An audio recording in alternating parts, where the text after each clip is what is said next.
Bro, be sukses, be profesional. Happy New Year semua. Gimana teman-teman liburannya?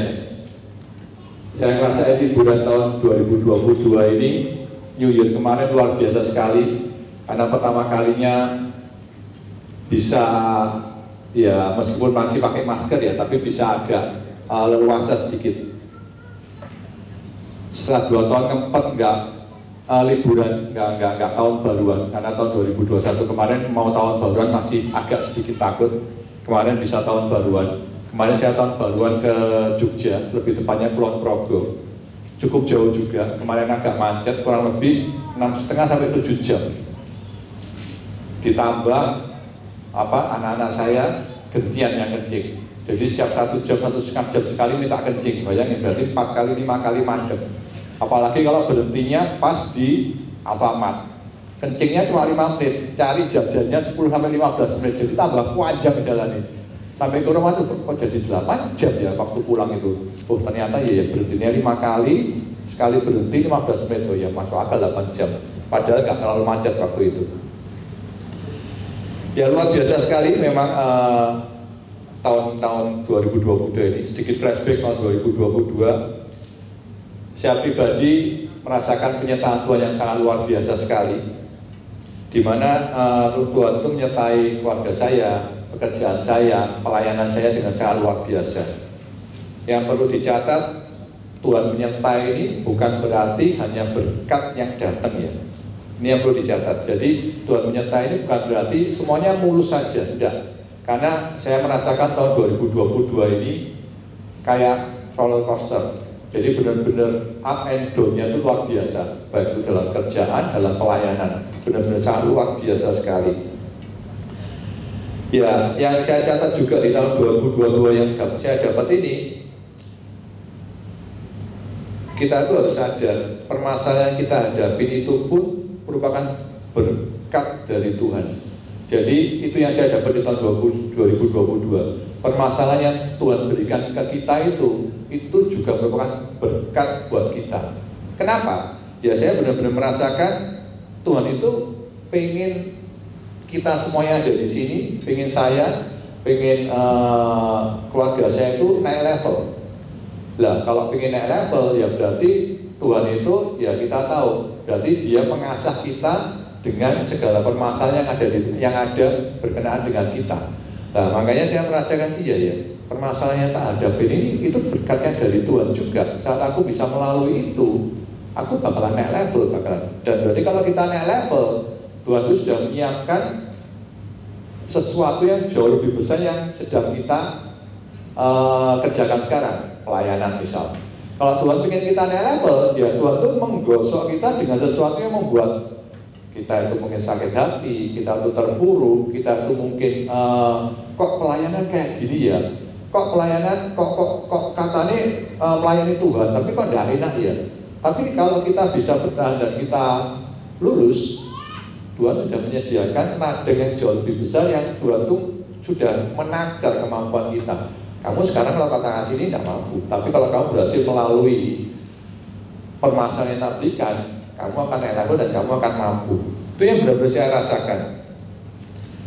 Dan saya benar-benar merasakan juga Tuhan itu membuat saya semakin mengerti kalau nggak ada Tuhan, saya itu nggak ada apa-apanya.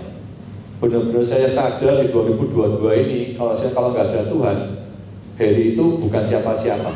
Ada Tuhan aja itu bukan siapa-siapa kok, yang cuma pesuruhnya Tuhan, pelayanan Tuhan dan hambanya Tuhan kok. Seperti dikatakan di Yohanes 15 ayat 5. Akulah pokok anggur dan kamulah ranting-rantingnya. Barang siapa tinggal di dalam aku dan aku di dalam dia, ia berbuah banyak. Sebab di luar aku, kamu tidak dapat berbuat apa-apa. Saya ulang, sebab di luar aku, kamu tidak dapat berbuat apa-apa. Dia ini jelas dikatakan, kalau nggak ada Tuhan, ya kita jangan berharap terlalu banyak. Saya sharing sedikit di pekerjaan. Seperti saya katakan tadi, tahun 2022 ini benar-benar kayak roller coaster bagi saya. Di UBS, Tuhan ini benar-benar kita keluarga merasakan gimana rasanya berjalan hanya ngandalin Tuhan. Benar-benar ngerasakan kalau nggak ada Tuhan, wes nggak bisa apa-apa kita.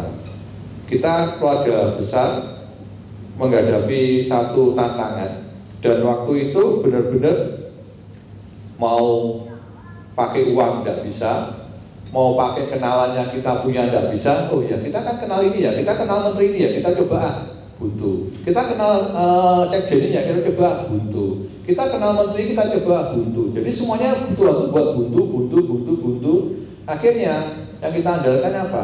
Ya cuma ngandalin dengkul aja. Doa, dan kita barengan doa. Dan di sini benar-benar kita merasakan ya persatuan yang ada di keluarga kita semakin terbentuk, semakin gandengan tangan untuk ngandalin Tuhan bareng-bareng. Langsung beres masalahnya, enggak enak aja.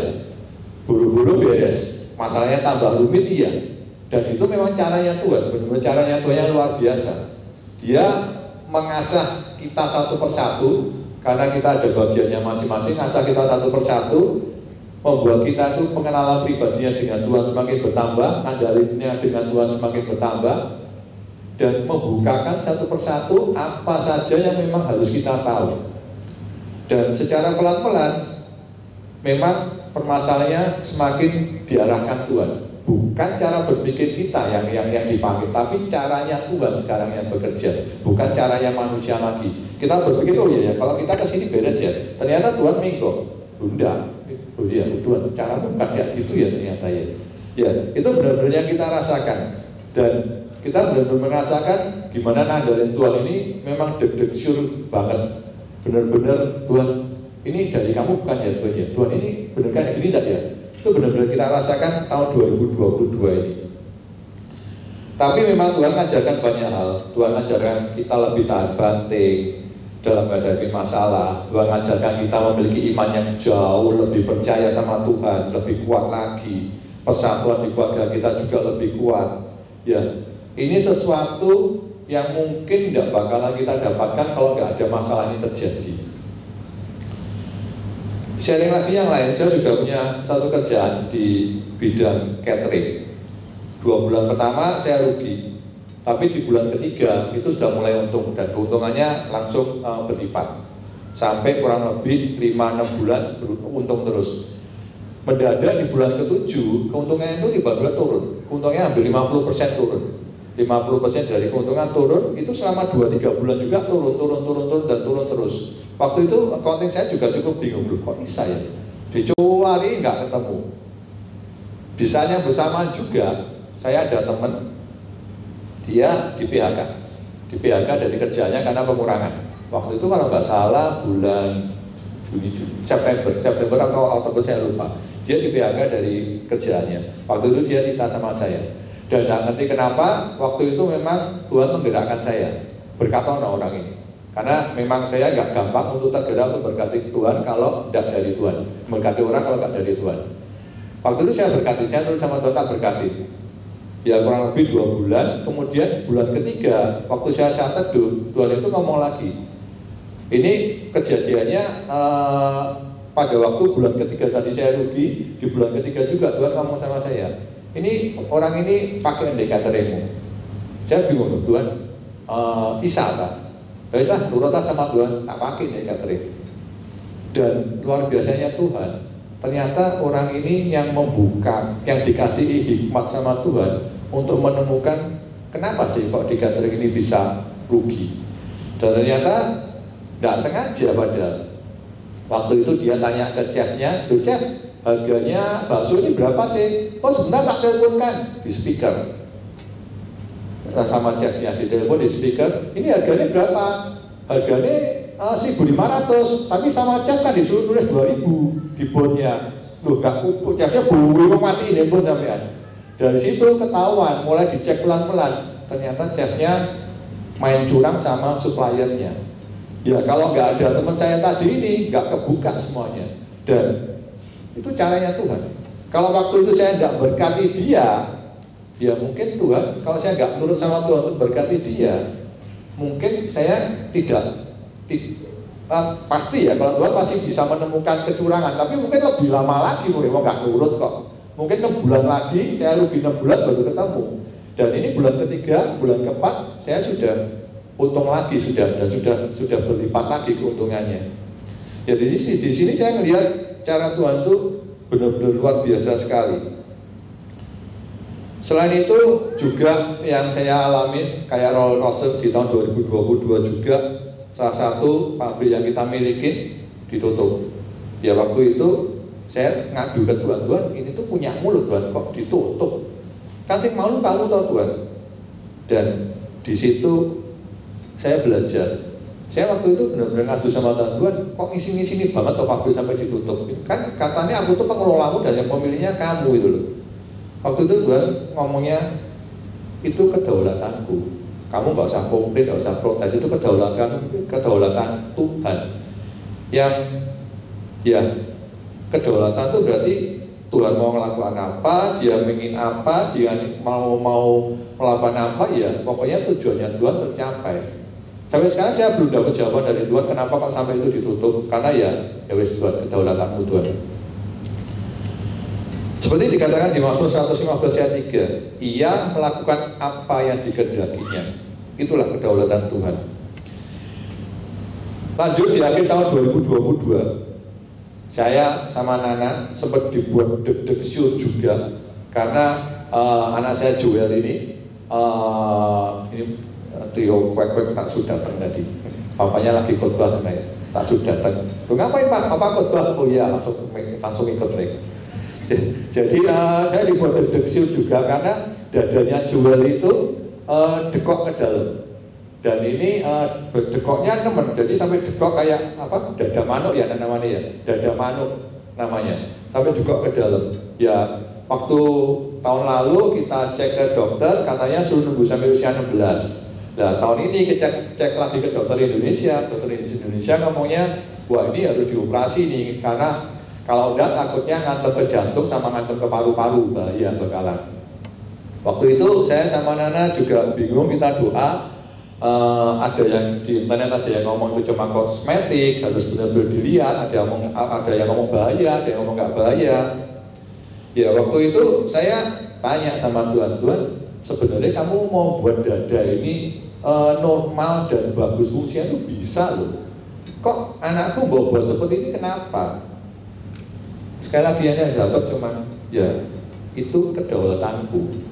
Kamu nggak bisa komplain, itu kedaulatanku benar-benar. Titik, nggak ada koma, itu jawabannya Tuhan. Ya tinggal kita mengartikan seperti apa, tapi ternyata ya Tuhan itu tetap baik apapun juga kejadiannya, keadaannya. Puji Tuhan, Rabu kemarin Nana sama Joel ke Singapura, tanya ke dokter Singapura. Ternyata dokter Singapura ngomong, kalau kamu pengen tambah ganteng, tidak apa-apa operasi. Tapi kamu sudah ganteng, ngapain kok operasi ya? Itu anak saya kan sudah ganteng ya, kayak bapaknya ya. Ya, anak saya juga nggak pengen operasi. Makanya kalau kamu sudah ganteng, kamu nggak apa-apa operasi, karena ternyata cuma kosmetik dan paru-paru maupun jantungnya aman. Nah kamu tuh sudah ganteng, ya nggak usah operasi, nggak apa-apa. Jadi itulah Tuhan kita yang sungguh sangat luar biasa. Tepuk tangan dulu Tuhan kita. 2022 kita sudah lewati dengan sangat luar biasa. Kita harus ucap syukur, jangan sampai lupa kita ucap syukur, karena benar-benar kita dibimbing Tuhan bisa masuk ke 2023 aja.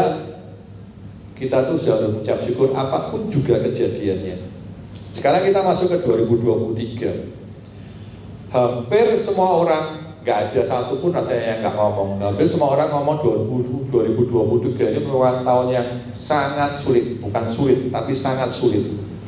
Baru masuk 2023 sudah beredar kabar varian Omicron muncul yang varian baru.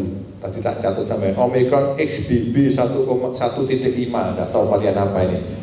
Paling menular katanya. Dan di Amerika maupun di Cina varian ini sudah beredar dan menularnya sangat cepat sekali.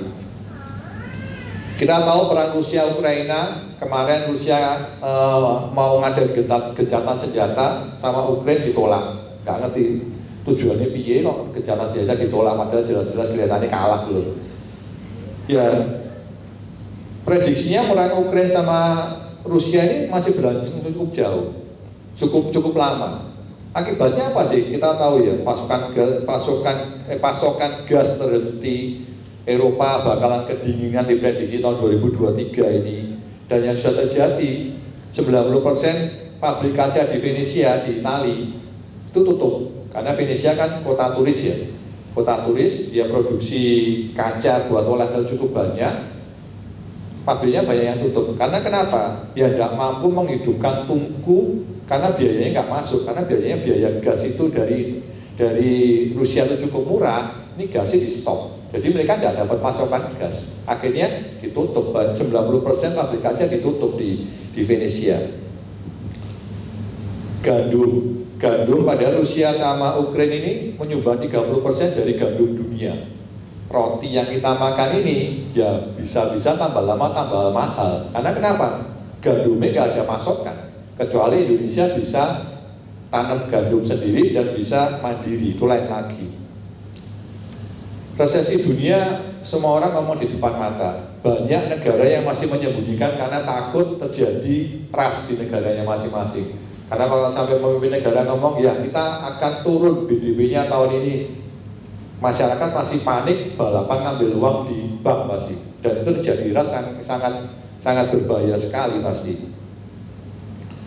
Di Indonesia kita dengar startup banyak yang ditutup, bukan ditutup ya, pengurangan tenaga kerja bahkan sampai 50%. Di tengah-tengah kondisi yang nggak jelas ini, bagaimana sih sikap kita memasuki tahun 2023 ini? Apakah kita masuki tahun 2023 dengan hati yang masih menyimpan kepahitan, diputus pacar, kepahitan sama Tuhan, atau pelayanan nggak disupport, atau pelayanan disikut temani dikit kamu? Apakah kita masih kepahitan dengan hal-hal itu? Kepahitan dengan keluarga, misal ada orang tua kok mungkin kakaknya dikasih uang saku lebih banyak terus kepahitan, atau mungkin orang tuanya pernah melakukan kesalahan sedikit terus tidak mau maafin, atau mungkin kepahitan dengan teman kerja, dengan teman yang dulu sahabat sekarang jadi musuhan karena kepahitan, atau bahkan mungkin kepahitan sama Tuhan. Ya, ayo kita cek diri kita masing-masing. Kita masukin tahun 2023 ini, apakah kita masih memiliki kepahitan itu? Cuman kita yang tahu. Apakah kita masukin tahun 2023 ini dengan rasa cemas, rasa takut, rasa khawatir, cemas kok belum punya pacar, cemas kok nggak merit, cemas kok, oh saya tujuan katanya, judulnya di sini berarti ya, amin. Cemas karena mungkin gajinya dikurangi, cemas mungkin waduh kantorku pengurangan tenaga kerja, jangan-jangan aku kena ya nanti ya. Atau mungkin khawatir dengan kesehatan kita, khawatir dengan kesehatan orang tua kita, khawatir dengan kesehatan anak kita, seperti tadi saya khawatir dengan kesehatannya Joel.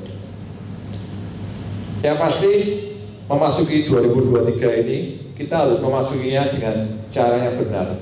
Kita harus memulai 2023 dengan cara yang benar. Makanya judul kita, tema kita bulan ini adalah starting right. Kita harus memiliki mindset yang benar, kita harus memiliki hati yang benar, dan kita harus memiliki sikap yang benar dalam memasuki 2023. Mindset yang benar, kita harus memiliki pola berpikir yang benar dalam memasuki 2023 ini.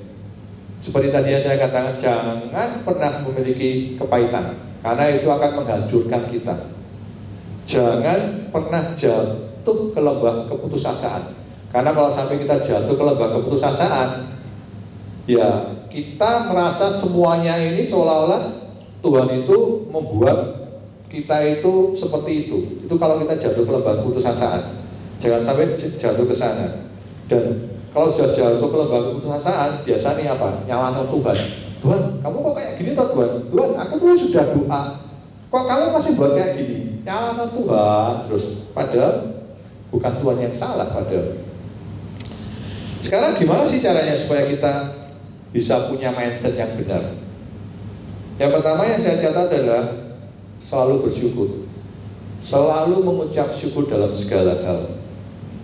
Saat kita gagal, Jangan pernah ambil keputusan untuk menghukum diri sendiri atau menyalahkan Tuhan. Seringkali ya kita gagal, kita misal melakukan sesuatu gagal, aduh cek goblok itu aku ya, harusnya kan kayak gini ya. Jangan pernah mengatakan seperti itu, karena itu transfer otak kita ya goblok ya, seolah-olah kita mendoktrin diri kita itu goblok. Jangan pernah menyalahkan diri sendiri. Kalau sudah mendoktrin diri sendiri goblok, sambungannya mari gitu nyalahkan Tuhan biasanya. Bersyukurlah akan kegagalan kita, karena percayalah kegagalan itu adalah awal dari sesuatu yang memang kita sedang untuk menuju ke arah kesuksesan. Seringkali Tuhan itu membuat untuk kita mencapai kesuksesan, memang kita harus mengalami kegagalan dulu. Seringkali seperti itu, dan itu benar-benar saya alami juga. Saya pribadi saya sering cerita sih sudah, bisa mencapai posisi seperti sekarang yang saya terima dari Tuhan seperti ini. Kegagalannya banyak. Waktu dulu saya pertama kali jadi manajer HRD, nggak bisa apa-apa. Waktu training keluar gitu ya, ketemu dengan profesional yang lain, rasanya kok aku nggak ngerti apa-apa ya, paling goblok dia ya rasanya ya. Jadi ya kok rasanya aku jadi manajer HRD cuma gara-gara KKN itu kan, karena gara-gara KKN ya, karena keluarga makanya jadi manajer HRD ya. Ya akhirnya waktu itu ya saya memacu diri saya untuk belajar training keluar, karena background saya bukan HRD, bukan psikolog, background saya teknik mesin, tiba-tiba suruh ngurusin HRD. Caranya gimana? Saya belajar nih ilmu di luar, dan akhirnya yang saya dapat, saya bisa menyusun semuanya, saya susunkan di UBS dengan sangat luar biasa, dan orang berkata, wih bisa kayak gini ya ternyata ya. Dan itu yang Tuhan aturkan, karena waktu saya gagal, saya ngomong sama Tuhan, aku terasa paling goblok loh Tuhan. Maksud kamu tidak malu tuh Tuhan punya hamba goblok kayak aku? Buat ajaran apa Tuhan? Caranya supaya aku bisa lebih pintar kayak apa? Aku tanyanya ke Tuhan, bukan tanya ke siapa-siapa. Itu poin yang paling penting yang saya alamin, di mana saya titik balik untuk berubah. Dan Tuhan benar-benar membukakan yang harus saya lakukan apa. Dan itu yang benar-benar saya dapatnya, ternyata Tuhan mengarahkan ini loh. Mengenalkan dengan beberapa orang, mengenalkan dengan beberapa konsultan yang akhirnya ngajarin saya dengan hal-hal yang luar biasa. Dengan bersyukur ini, kita akan terhindar dengan putus asa. Jadi jangan ngomel kalau ada kegagalan, berusaha untuk bangkit, bersyukur, dan dengan bersyukur ini akan menjadikan kita berpikir lebih positif lagi. Yang kedua, selalu berpikir ke depan. Biasakan untuk tidak terus-menerus berpikir dari kemarin. Ya, itu banyak ya. Terkadang kalau kita ada sesuatu yang kegagalan atau sesuatu yang tidak enak, dipikirin terus. Misal putus sama pacar, pikir ini paling suwi biasanya. Suwi banget, gak bangkit-bangkit. Tidak move on ya, biasanya itu ya, tidak move on. Move onnya lama banget pokoknya. Nah ini yang akhirnya cara berpikir kita tidak benar, mindset kita sudah nggak benar lagi di pekerjaan. Misalnya, dikasih suatu proyek gagal, jangan terlalu lama jatuh ke lembah kegagalan ini. Karena kenapa? Belajar, kita harus belajar dulu ya gagal ya. Introspeksi perlu, tapi yang dipikirin terus terlalu lama, atasan kita ngomel pasti, kok gak bangkit atau gagal kan ya wes saya. Mereka kasih kerjaan lagi, gagal lagi. Karena kalau kita gagal dan kita mikir terlalu lama, dikasih kerjaan apa-apa ya gagal terus kalau kita belum berubah atau kita belum belajar dari kegagalan itu. Makanya yang saya catat, belajarlah untuk selalu berpikir ke depan. Belajarlah untuk kita itu harus berpikir one step ahead. Karena kenapa? Dengan berpikir ke depan ini, mindset positif kita yang akan selalu mendorong kita untuk mencapai kesuksesan. Yang ketiga yang saya catat adalah hilangkan rasa takut. Supaya kita memiliki mindset yang benar, kita harus bisa menghilangkan rasa takut. Seringkali gara-gara kejadian masa lalu, kita banyak yang takut untuk melangkah. Permasalahannya kalau kita selalu takut untuk melangkah, sampai kapan kita akan mencapai garis finish? Ya gak tutup-tutup akhirnya. Yang keempat, berani mengakui kesalahan. Nah, ini yang seringkali berat ini. Saat kita berani mengakui kesalahan kita, maka kita akan berpikir lebih positif untuk tidak mengulangi kesalahan tersebut, karena kita sadar kalau itu salah. Seringkali yang terjadi ini yang paling repot, saya punya anak buah banyak juga, yang paling repot adalah kalau suatu proyek dan itu ternyata proyeknya kurang berhasil, terkadang orang itu cenderungnya mencari kambing hitam, cenderungnya untuk nunjuk temannya kalau dia yang salah. Dia tidak pernah merasa, loh aku tuh loh melakukan dengan benar, aku tuh sudah kayak gini, kok jadi diseneni terus. Ya, ini yang terkadang, ya ini sifat-sifat dasar manusia sih, jadi kita nggak bisa menyalahkan. Tapi ini yang terkadang membuat kita tuh semakin terpuruk. Karena kenapa? Lala kita nggak sadar kalau kita salah, gimana kita mau memperbaiki kesalahan kita? Itu permasalahan paling utama. Nggak sadar salah kok lah, cuma diperbaiki nopo tuh. Padahal orang di sekitarnya ngomong kalau itu salah. Ya, ini yang benar-benar kita harus bisa berubah supaya kita memiliki mindset yang baik. The right mindset, minggu depan kita akan kedatangan satu orang narasumber yang luar biasa. Dia seorang profesional muda, menjabat sebagai seorang regional manager. Tadi tak cek ini LinkedIn. Seorang regional manager di Napadi Group, jadi luar biasa sekali. Dari tahun 2017 kalau nggak salah, jadi sudah berapa tahun? 6 tahun menjabat regional manager Jawa Bali kalau nggak salah. Nanti minggu depan dia akan dikupas tuntas, karena minggu depan kita akan kupas tuntas dari narasumber ini, di mana narasumber kita ini yang saya catat dia harus bertahan di tengah tantangan pekerjaan yang sangat sulit dan tidak mudah karena terkena badai COVID. Seringkali dia terbang naik pesawat, biasanya kalau naik pesawat idenya muncul banyak biasanya. Jadi dia sering terbang naik pesawat memang untuk mengunjungi daerah-daerah yang dia dipercayakan oleh dia. Dan saya tak catat apa lagi ya. Juga tantangan yang ada di keluarganya di tahun 2002 yang sangat dahsyat sekali, yang membuat dia hanya bisa ngandalin Tuhan. Uang, jabatan, kenalan, koneksi, gak bisa bantu sama sekali.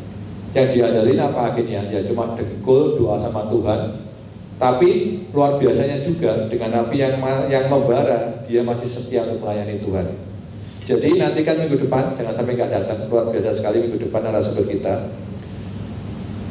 Yang kedua, iman yang benar. Yang saya lihat di sini, untuk masuk 2023 kita harus memiliki iman yang benar. Seringkali orang ngomong, kamu harus beriman. Namun maksudnya apa harus beriman itu? Apakah setiap iman itu benar? Di Kejadian 15 ayat 4-5 dikatakan, Allah berjanji kepada Abraham bahwa ia akan mempunyai banyak keturunan, tetapi ia menghadapi satu rintangan besar. Ia sudah tua dan tidak mempunyai anak. Ketika ia dan Sarah sudah lelah menunggu pergenapan janji Allah, mereka berusaha mengatasi rintangan dengan cara mereka sendiri. Akibatnya keluarga mereka retak dan timbul banyak pertikaian tidak perlu. Yang perlu kita ketahui adalah bahwa ada sesuatu dalam diri kita yang jauh lebih besar dari semua permasalahan yang kita hadapi.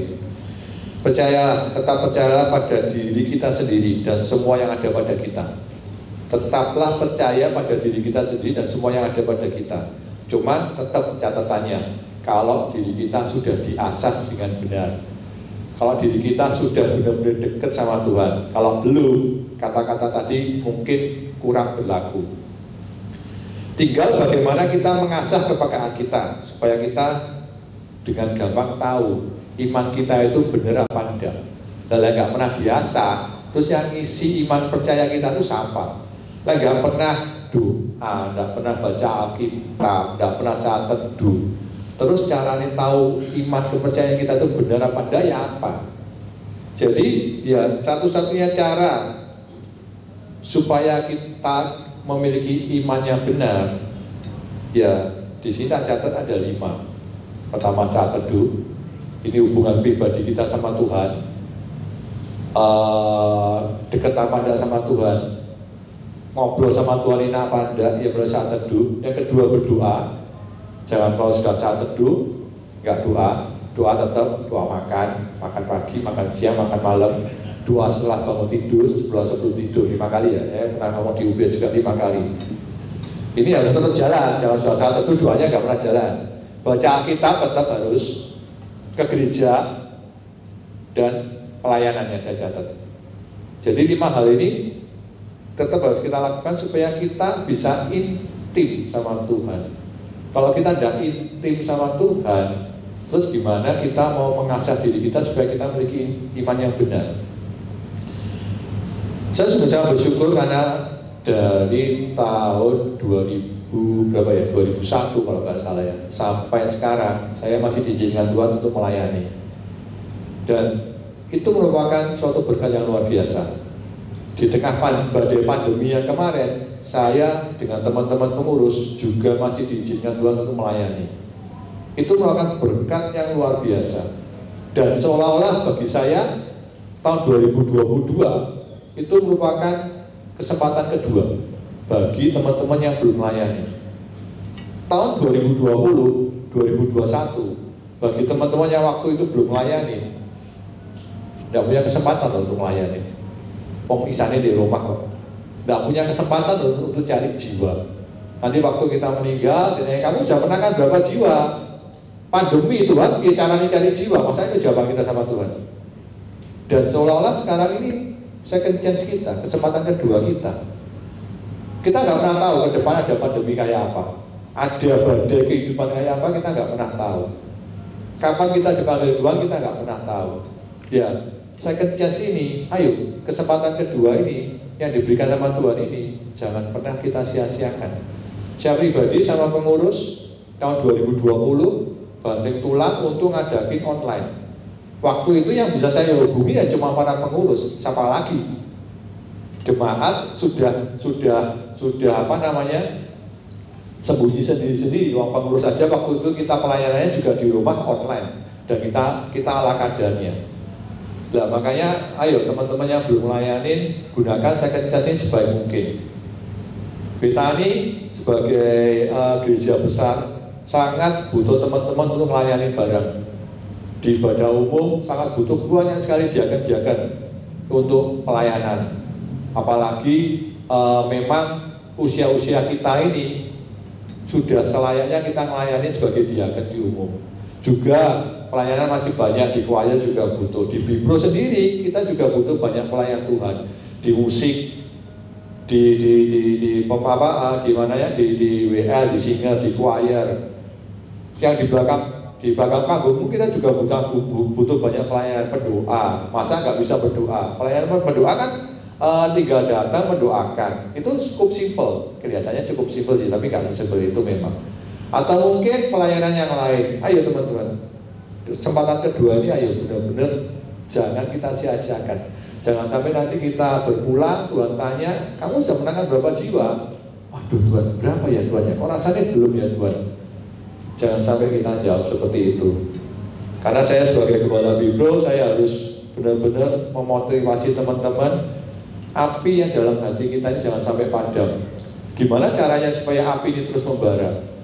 Dengan pelayanan, dengan punya komunitas positif, ada FA, ada Bipro, yang lebih tinggi lagi pelayanan di umum. Dengan cara seperti ini, kita akan terus membakar api yang ada di dalam diri kita, sehingga pada waktu nanti Tuhan datang kedua kalinya, kita masih terus bersemangat, menggebu-gebu, berapi-api untuk terus melayani Tuhan. Karena dunia nggak semakin mudah, Pandemi kita merasakan mau ke gereja nggak bisa. Dulu saya berkali-kali dengerin ceritanya pendeta, wah nanti akhir zaman baca Alkitab tidak bisa, ke gereja aja nggak bisa. Tapi ini mosok sih Tuhan, mosok sampai kayak gitu Tuhan. Baru diajar pada pandemi 2 tahun aja, iya ya Tuhan ya. Baru pandemi gini aja ke gereja nggak bisa ya Tuhan ya. Wih, berarti yang diomongkan masa akhir zaman itu ngeri ya, benar-benar ngeri ya Tuhan. Ayo, jangan sampai kita nggak melayani Tuhan, kita masih terlena, sibuk aku kerjaan nggak nuntut, pulang lembur, buru-buru pelayanan, lembur terus. Tidak bisa. Saat kita memutuskan kita mau melayani, saat teman-teman tadi mutusin mau datang ke gereja, dengan caranya Tuhan, dia akan membuat teman-teman bisa datang kok. Dengan berbagai caranya Tuhan membuat semuanya bisa terjadi kok. Tapi keputusan kita yang paling penting. Aku mau melayani Tuhan. Ayo, melayani apa ya Tuhan? Tuhan akan menyediakan semuanya. Jadi kesimpulannya gimana? Sudah diworo-woro kurang 5 menit. Tidak ada satu orang pun yang ngomong tahun 2023 ini adalah tahun yang mudah. Semua orang mengatakan tahun 2023 ini adalah tahun yang sulit. Tidak ada satu pun dari kita yang mau gagal dalam melalui tahun 2023. Kalau kita tidak mau gagal, maka kita harus mengawali tahun 2023 ini dengan cara yang benar juga. Kita harus memiliki cara berpikir yang benar, kita harus memiliki iman yang benar, dan kita harus memiliki sikap yang benar. Dan ini yang paling penting, kita harus percaya bahwa kita memiliki Tuhan yang besar, Tuhan yang jauh lebih besar dari semua masalah kita yang besar. God is good all the time, and all the time God is good. Amin. Tuhan Yesus memberkati.